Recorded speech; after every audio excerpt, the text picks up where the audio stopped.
Então, retomando as lives do ano, porque são as primeiras deste ano. Se eu não me engano, em janeiro ainda fiz alguma coisa, não recordo.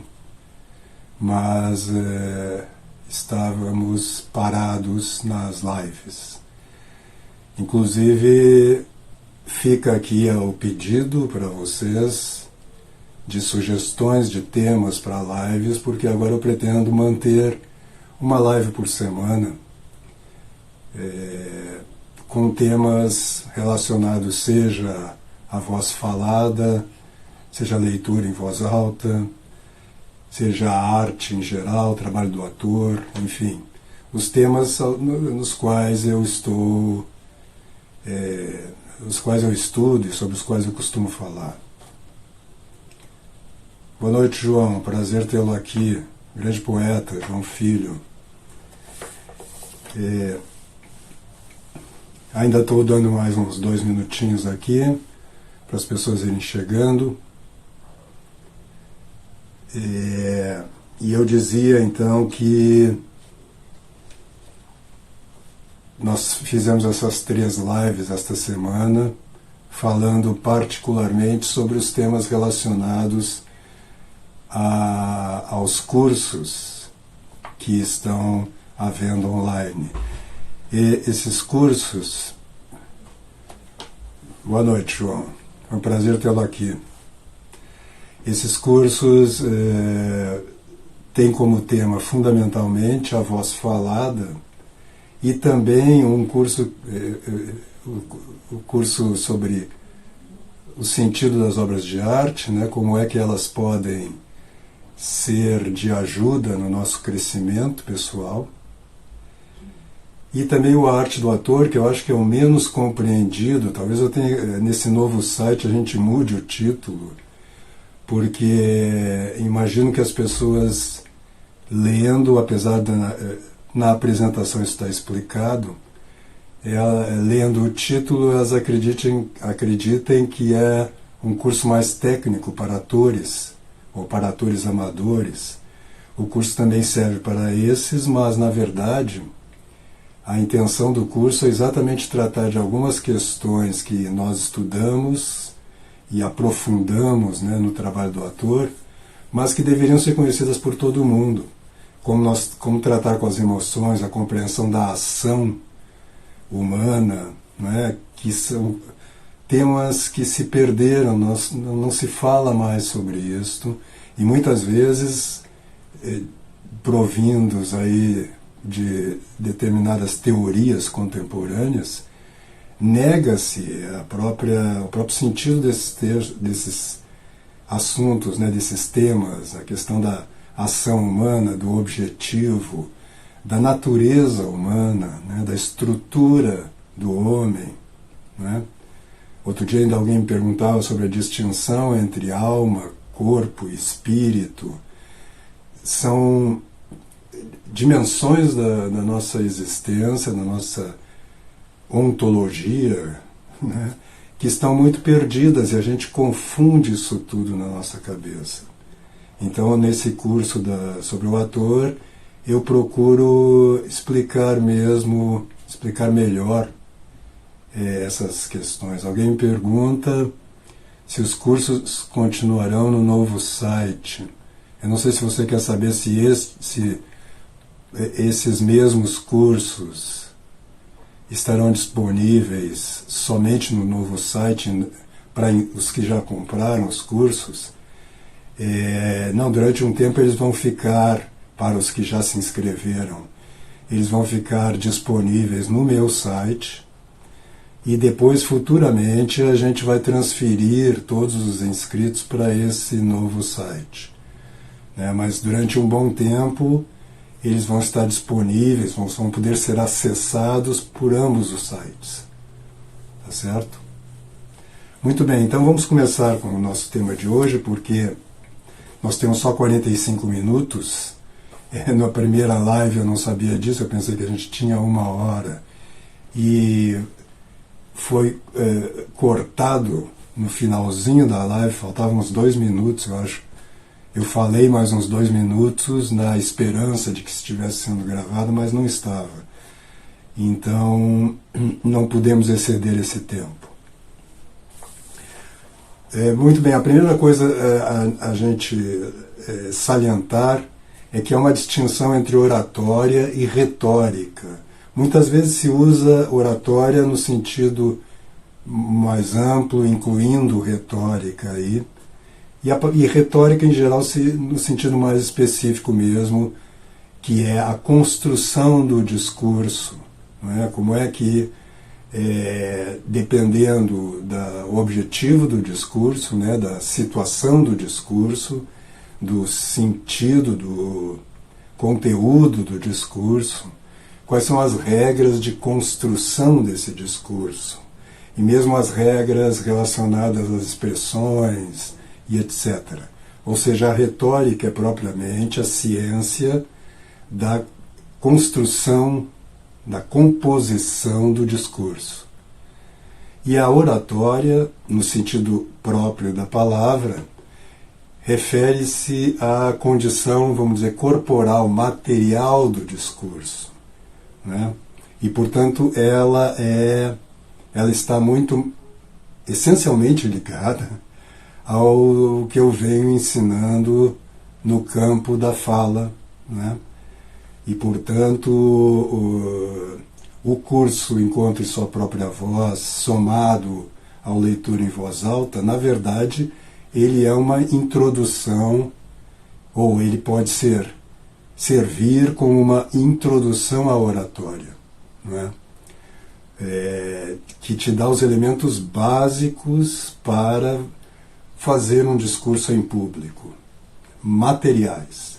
Ou seja, não se trata de escrever, de compor o discurso, mas das condições materiais nas quais você fala.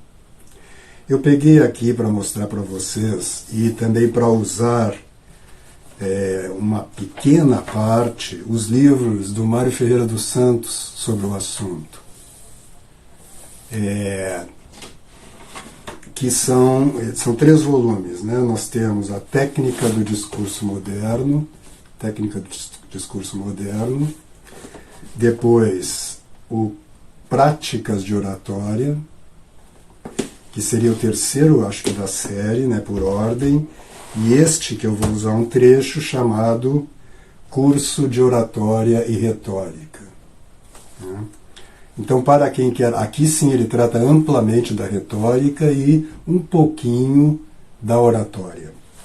Eu vou comentar algumas passagens desta parte em que ele trata da oratória. E ele começa, a primeira coisa que ele diz em relação a isto é o problema das inibições, ele diz, né? Que muitas pessoas se sentem inibidas quando vão falar em público, e de fato é assim. Às vezes pessoas que, numa situação cotidiana, não é? Sentem-se livres para falar, falam bem, são expressivas, não tem o problema de assim, onde eu coloco as mãos, né? Não ficam nervosas, mas diante de uma plateia, diante de um público, elas se inibem, elas ficam, isso aí é só, simplesmente porque a situação de falar em público não é uma situação comum, cotidiana, que você tenha a experiência e, portanto, na qual você se sinta organicamente livre, vamos dizer assim. A não ser as pessoas que já têm experiência com isso, evidentemente. Então, a primeira coisa é que pode causar inibição ao falar em público é que você não domine o assunto sobre o qual você vai falar. E isto aí não tem jeito. Ou você fala sobre aquilo que você domina, não é? E nesse aspecto você não vai se sentir inibido, ou então não fale. A não ser que seja, nós estamos falando aqui de uma palestra, né, ou onde você está ensinando algo ou falando sobre algo com o que você tem intimidade. Isto aí é fundamental. Se você está inseguro em relação ao assunto, como muitas vezes acontece quando você tem que defender uma tese, por exemplo, né, na escola, né, em que você tem que falar sobre algo em sala de aula, diante de um público reduzido, mas um público, e você não estudou o assunto, você não tem o assunto, vamos dizer assim, no coração, não é? Naturalmente você vai ficar nervoso sem jeito. Mas ainda assim, vamos agora partir do pressuposto de que você não tem problemas com o tema, que você domina o tema sobre o que você vai falar, né? Agora, quais são os problemas que podem gerar inibição? Primeiro é nervosismo, né? As pessoas dizem, eu fico nervoso diante da plateia. E é natural. É natural, porque você está numa situação ali, você é o foco da atenção de todos, e se você não tem intimidade com essa situação, você vai ficar nervoso. E o que fazer com isso? Bom, a primeira coisa é tentar não ficar nervoso, se preocupar com isso, porque isso vai te deixar mais nervoso ainda. Não é? Então, o conselho é expirar profundamente antes de entrar e durante a fala, né? Você estar sempre expirando. Você tem que ter, isto aí você vai ter, isso é um treinamento que você tem que fazer. Lá no site, ou melhor, no canal do YouTube, Encontre Sua Própria Voz, há vários exercícios, e alguns deles relacionados à respiração. No curso eu coloco outros, evidentemente, e aprofundo isto, mas aquilo ali já é um primeiro passo, né? E lá se explica o quê? Que o fundamental na respiração é a expiração. E as pessoas, em geral, pensam o contrário. Se eu disser para você, respire, a maioria de vocês vai inspirar. Respira aí. A gente tende a inspirar, porque a gente associa imediatamente a respiração com a inspiração. E, na verdade, quando você pensa a respiração, você deve expirar, que é a parte, vamos dizer, mais importante da respiração. Porque a inspiração, ela acontece naturalmente. Se você tirar todo o ar, o teu organismo inspira, porque senão você morre, não é assim?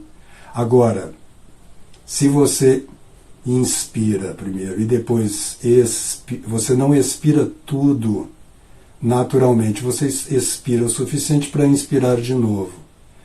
Então é necessário que você faça um exercício básico, que é expirar, tirar o ar. Você pode imaginar que seu pulmão ocupa desde os ombros até um pouco abaixo do umbigo. E você vai tirar o ar dos ombros, tirar do peito, expirar, pode ser soprando, até contrair a musculatura abdominal e tirar todo o ar.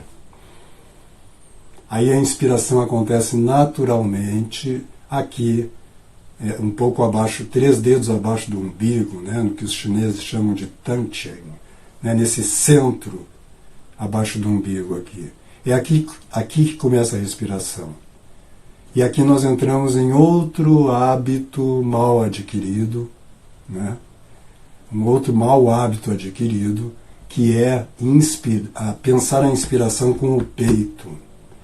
A inspiração começa no abdômen, neste ponto que eu apontava. Pegue um bebê respirando, você vai ver que ele respira com o abdômen e não com o peito. Você deve encher o abdômen e aí encher o peito.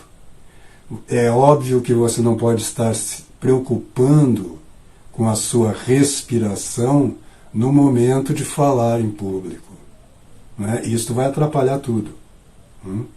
Então você tem que ter já essa respiração, vamos chamar assim, normal, saudável, orgânica, já incorporada.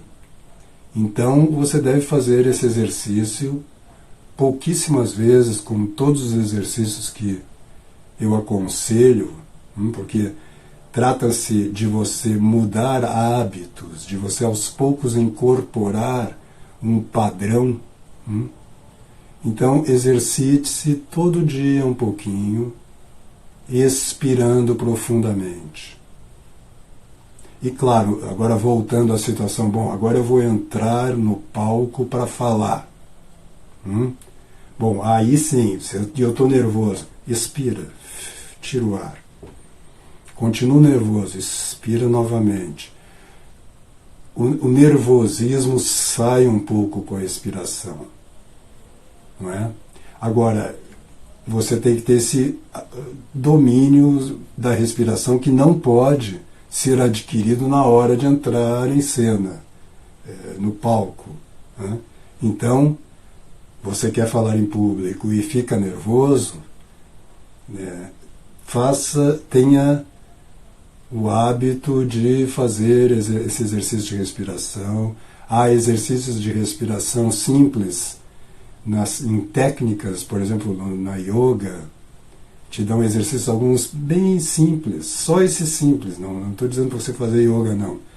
Eu estou dizendo que eles trabalham com isso, assim como outras técnicas. Né? O importante é você entender que a respiração, a parte volitiva, aquela que você faz, a parte mais importante é a expiração. Se eu esvaziar um balão, uma bexiga, né, o ar entra naturalmente. Mas se eu encher, e para sair todo o ar, eu tenho que apertar. O pulmão é uma espécie de bexiga. Né? Esse é o primeiro ponto, quanto ao nervosismo.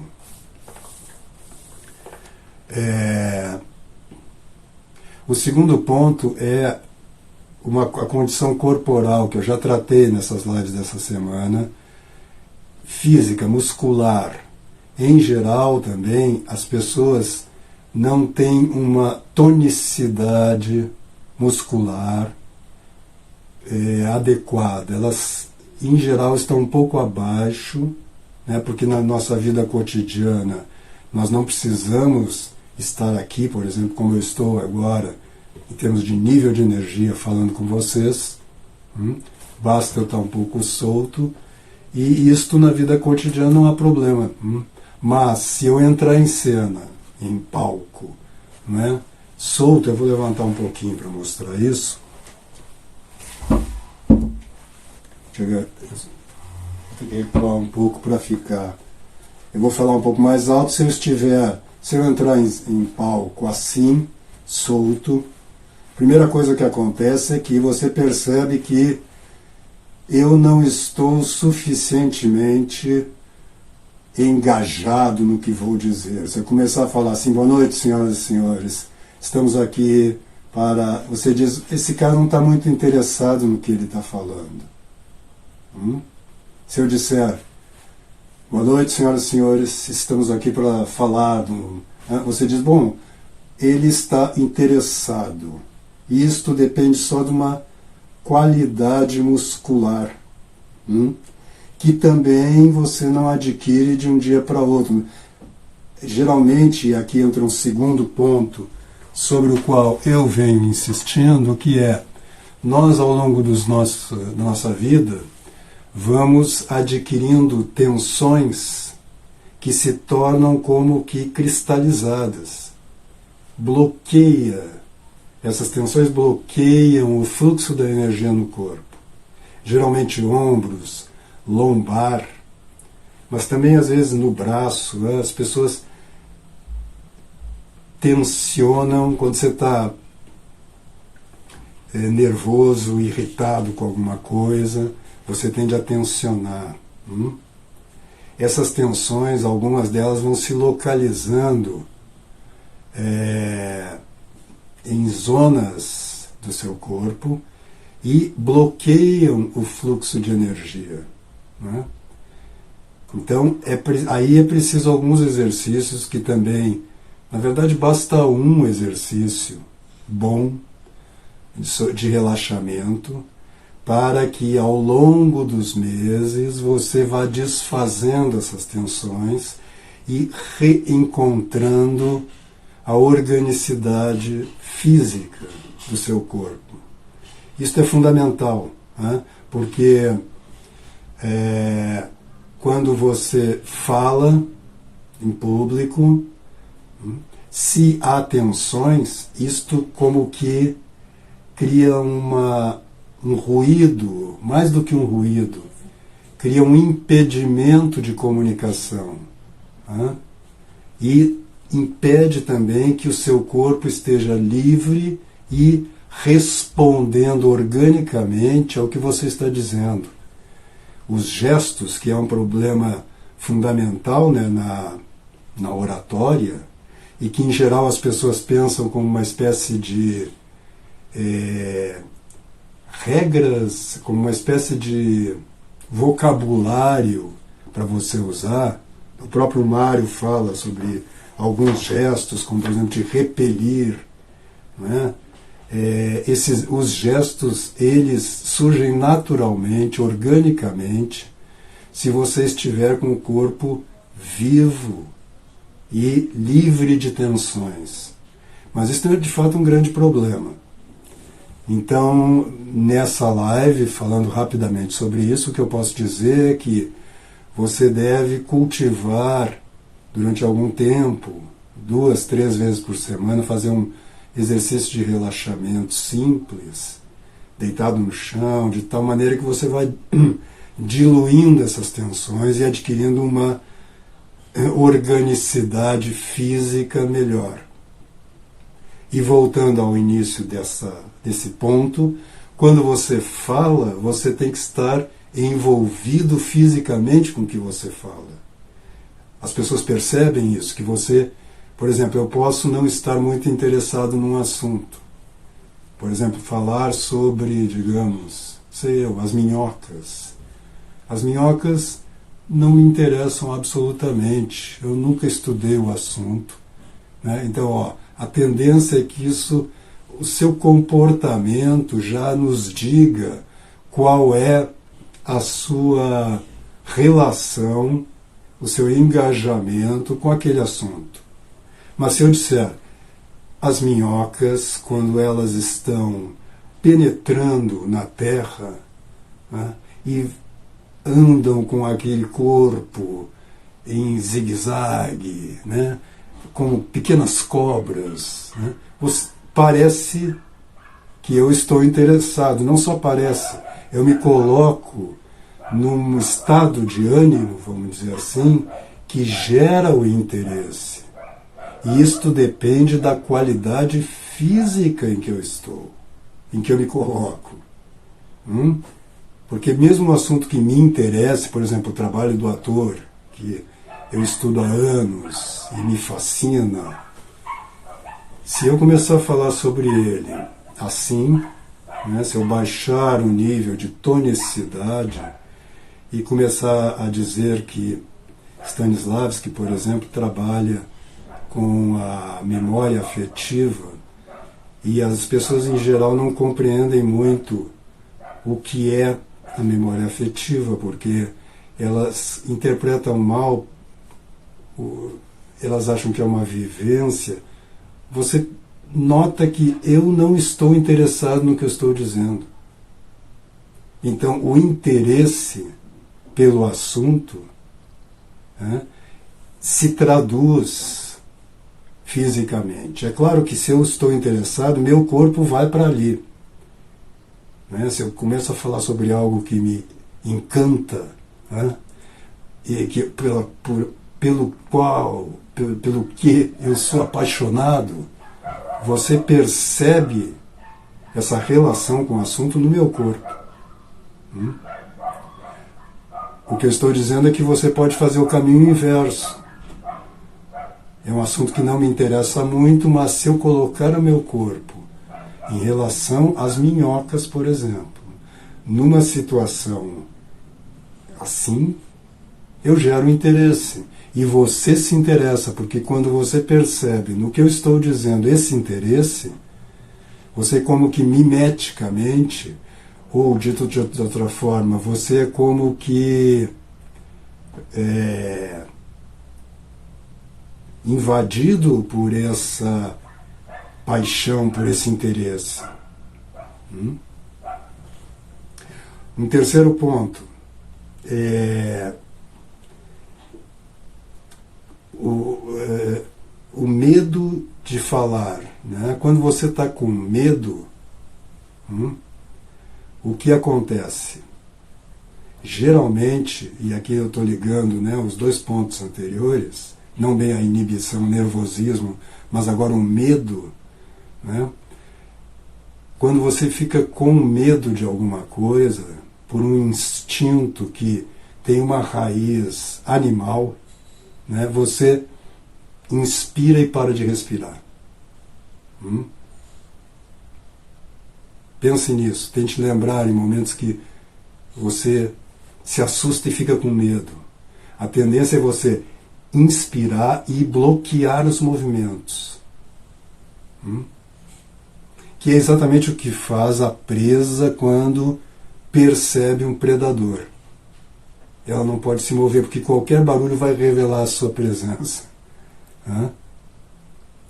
Então, o medo, ele nos paralisa, ele cria um bloqueio físico, e por um outro lado ele bloqueia também a respiração. Então ele interfere nesses dois pontos fundamentais de uma boa oratória, que é, né, você estar organicamente, muscularmente vivo e livre, e, em segundo lugar, respirando bem. Ok? Agora, eu vou pegar ainda alguns pontos que o Mário Ferreira dos Santos levanta sobre... A primeira coisa que ele diz é preciso uma boa pronúncia. Você precisa... Vejamos primeiro, eu estou lendo para quem chegou depois, um trechinho do livro Curso de Oratória e Retórica, do Mário Ferreira dos Santos. E ele diz, os defeitos principais, falta de distinção de sons, eu dizia lá no canal Encontre Sua Própria Voz, tem um exercício que é um exercício conhecidíssimo, de você colocar um lápis e ler em voz alta, né, que ajuda muito na dicção e, portanto, no que o Mário aponta aqui, a distinção dos sons. Não deixar que os sons se aglomerem. Tá certo? A velocidade exagerada ou uma lentidão irritante. Então você tem que, de fato, ter um fluxo. Você não pode falar muito rápido, chegar lá porque você está nervoso. Então, e as pessoas já se sentem incomodadas e tendem a não prestar atenção. Ao mesmo tempo, se você falar muito lento, elas começam a ficar incomodadas também e querendo te apressar. Não é? Como que isso vai criando uma certa angústia nas pessoas. Tá certo? Sem titubeios também, quando você não sabe bem o que dizer, então isso aí está ligado um pouco ao quê? A um fluxo do teu próprio pensamento. Né? Quer dizer, você deve exercitar-se no sentido, primeiro, de concentrar os seus pensamentos, não deixar que a sua mente vagueie, né? Trabalhar com as associações. Se você deixar a mente livre, ela fica associando uma imagem com a outra e você perde o fluxo do pensamento. Né? E depois, dando um salto aqui, ele fala sobre o ritmo, retomando a questão não só da velocidade. Eu já chamei a atenção aqui, falando sobre poesia, que não podemos confundir, e as pessoas misturam às vezes esses conceitos, velocidade com ritmo, né? Então, o ritmo ele deve ser orgânico, quer dizer, e rico. Não é? Você não deve manter a mesma divisão falando o tempo todo, porque essa divisão... Mas você não precisa pensar isso materialmente, porque o próprio discurso, as próprias palavras, elas já estabelecem um ritmo. Então a dificuldade maior é você ter uma espécie de ouvido sensível para os ritmos. E você adquire isso lendo poesia em voz alta. Os grandes poetas da língua, não adianta você ler uma tradução razoável de uma poesia, porque isso não vai adiantar. Então, você deve ler os grandes poetas da língua portuguesa em voz alta, procurando absorver não só o som das palavras, mas os ritmos que são escandidos em geral pelos versos, não é? E perceber como é que aquele ritmo chega em você, o que ele traduz, tá certo? Então o próprio Mário Ferreira dos Santos sugere a leitura de versos em voz alta para que você vá adquirindo a noção do ritmo, ok? Também ele lembra que é preciso uma certa variação, né? Você não deve manter a mesma velocidade o tempo todo, mas o próprio assunto, quer dizer, nós estamos chegando já ao final da live, e para sintetizar esses vários aspectos que você lê em regras sobre oratória, em geral, são compreendidos intuitivamente se você tiver estes elementos básicos que eu apontava. Um corpo livre de tensões, uma capacidade de estar engajado fisicamente diante dessa plateia, né? Uma respiração boa, rica, ampla, né? Porque a respiração, inclusive, vai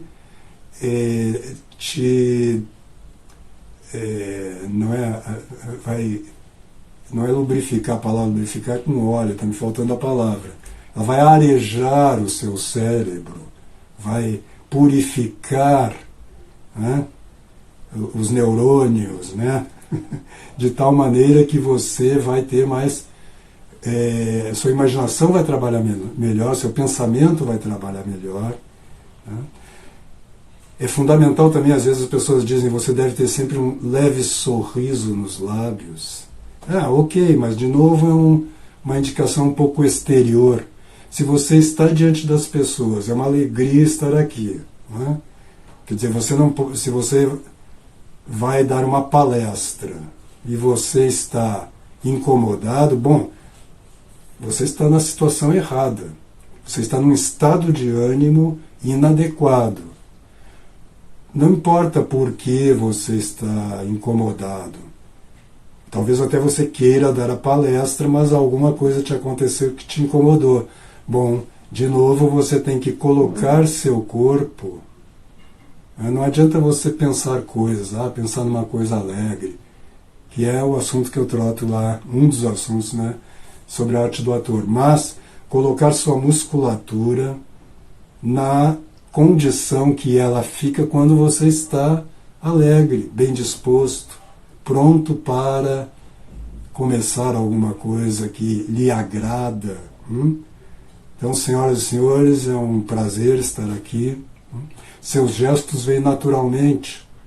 Aí a gente poderia falar mais detalhadamente sobre a questão dos gestos, né? Você vê que os próprios gestos, e aqui, como eu estou falando de oratória, eu estou, vamos dizer, enfatizando um pouco o meu gestual. Então, esta própria live, ela pode ser um exemplo de como o gesto, ele, vamos dizer, vem quase naturalmente. A expressão mais correta seria, vem organicamente do que você está dizendo. Porque você não falaria, por exemplo, eu estou cansado disto, né? Com um gesto amplo, por exemplo, eu estou cansado disto. Né? Você falaria isso talvez dizendo, eu estou pedindo e nada vem. Né? Ao mesmo tempo, aqui você não vê meus braços, mas dá para imaginar. Né? Se você disser, eu estou dizendo, eu estou lhe avisando, por exemplo. Né? E se você usar esse gesto para dizer algo completamente distinto, como numa praia é preciso ficar aberto e respirando, e você diz isso não está adequado, não orna.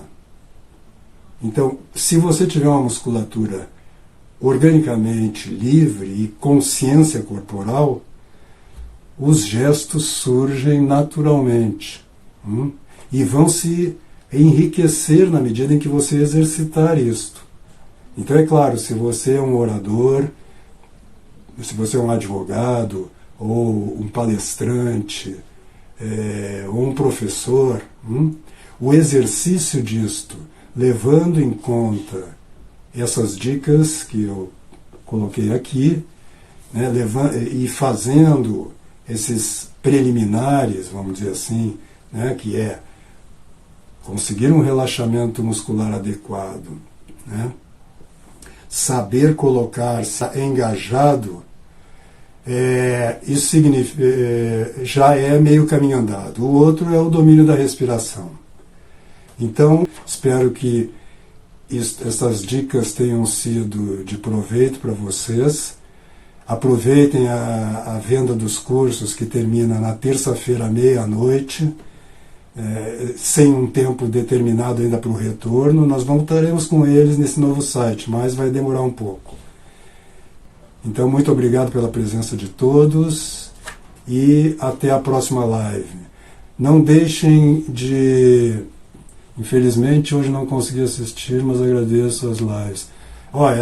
Essa live vai ficar ainda online até amanhã à noite e depois eu vou publicá-la no meu canal do YouTube. Então, uma boa noite a todos, fiquem com Deus e até a próxima. Se tiverem assuntos que os interessem para lives, mandem uma mensagem que eu vou procurar fazer algumas lives sobre eles, tá bom? Até logo e que Deus os abençoe.